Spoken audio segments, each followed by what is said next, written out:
কৈলাস পর্বতের আকার অনেকটা আবার ওই পিরামিডের মতো, কিন্তু একে পৃথিবীর কেন্দ্র বলা হয়।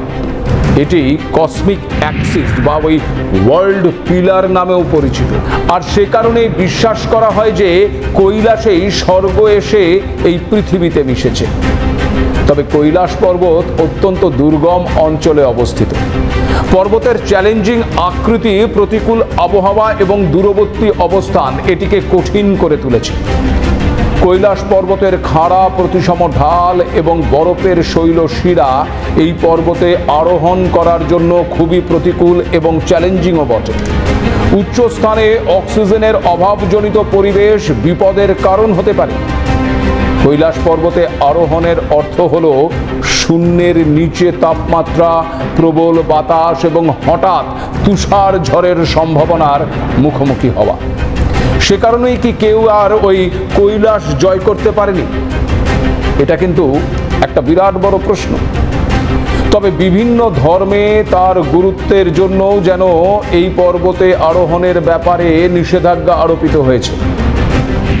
1980 সালের আগে কাউকে এই পর্বতে আরোহণের আনুষ্ঠানিক অনুমতি দেওয়া হয়নি।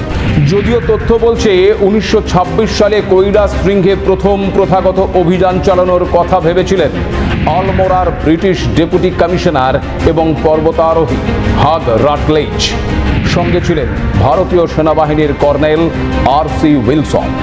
কিন্তু রাটলেজের আরোহণের পরিকল্পনা সম্পূর্ণ হয়নি।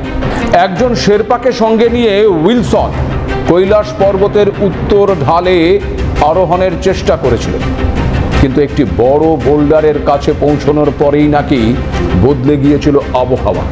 বাতাসের ঝাপটায় কয়েক হাজার ফুট নিচে ছিটকে পড়ার উপক্রম হয়েছিল। সে যাত্রায় কোনো রকমে তড়িঘড়ি নিচে নেমে প্রাণে বাঁচেন তারা। তারপরেও একাধিকবার চেষ্টা করা হয়েছে। ওই একই ঘটনা ঘটতে থাকায় হাল ছেড়ে দিতে বাধ্য হয়েছিলেন উইলসন। রহস্যময় স্থানটি পার হবার সব চেষ্টা বিফলে গিয়েছিল। এরপর 1936 সালে ওই কৈলাস শৃঙ্গ আরোহণের চেষ্টা করেছিলেন অস্ট্রেলিয়ার পর্বতারোহী হারবার্ট টিচি। তবে মনে হয় ভয় নিয়ে শেষমেশ সেই সফর বাতিল করে দিয়েছিলেন তিনি।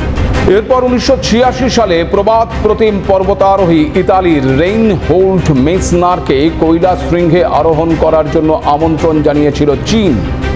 কিন্তু দুবার ওই কৈলাস পরিক্রমার পর ধর্মীয় এবং আধ্যাত্মিক গুরুত্বকে বুঝে পত্রপাঠ সেই আমন্ত্রণ খারিজ করে দিয়েছিলেন তিনি।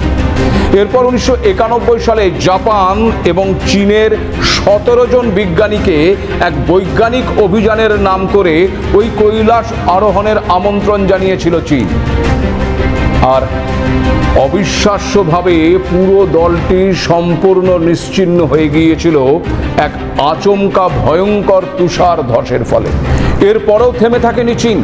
2001 সালে স্পেনের একটি দলকে ওই কৈলাস আরোহণের অনুমতি দিলে গর্জে উঠেছিলেন মেসনার। ফলে প্রবল জনরোষ এবং আন্তর্জাতিক চাপের সামনে পিছু হটেছিল চীন সরকার। পর্বতারোহীদের জন্য আইন করে বন্ধ করে দিয়েছিল ওই কৈলাসের দরজা। আর কৈলাস হয়ে গিয়েছিল পৃথিবীর একমাত্র পর্বত যা শৃঙ্গে আর কোনোদিন পা রাখা যাবে না। বিশ্বখ্যাত প্রবাদ প্রতিম মেসনার বলেছিলেন, কৈলাস শুধু একটি পর্বত নয়, এখানে এমন কিছু আছে যা মানুষের বোঝার বাইরে। কৈলাস নিয়ে গাইড এবং মালবাহকদের দাবি, কৈলাস পর্বতের গায়ে পা রাখা মাত্র শুরু হয় নানান অস্বাভাবিক কাণ্ড কারখানা। এক নিমেষে পাল্টে যায় সামনের পথ। হঠাৎ দেখা দেয় তুষার ফাটল, খাড়া দেওয়াল বা মিশকালো গিরিখাত। আগে থেকে যেগুলি ওই চোখে ধরা পড়ে না, তাই সঠিক পথে গেলেও বারবার ভুল পথ ধরেন তারা। আর সেই পথ তাদের নিয়ে গিয়েছে নিশ্চিত মৃত্যুর দিকে। কিন্তু শোনা যায় একজন আছেন যিনি এই কৈলাস পর্বত আরোহণ করেছিলেন। কে তিনি? কৈলাসে কি টাইম ট্রাভেল করা যায়? কিংবদন্তি অনুযায়ী ওই তিব্বতের বজ্রযানী বৌদ্ধদের মতে মহাসাধক মিলারেপাই নাকি একমাত্র মানুষ যিনি কৈলাস শীর্ষে পৌঁছতে পেরেছিলেন। কিংবদন্তি অনুসারে একবার তিব্বতের প্রাচীন ধর্ম বনের অন্যতম ধর্মগুরু নারো বনচুংয়ের সঙ্গে মিলারেপার মধ্যে তুমুল তর্ক বিতর্ক শুরু হয়। এক পর্যায়ে মিলারেপা নারোকে কৈলাসে আরোহণের চ্যালেঞ্জ জানিয়ে বসেন। নারো ব্যর্থ হন, কিন্তু মিলারেপা কৈলাস শৃঙ্গে পৌঁছতে সফল হন।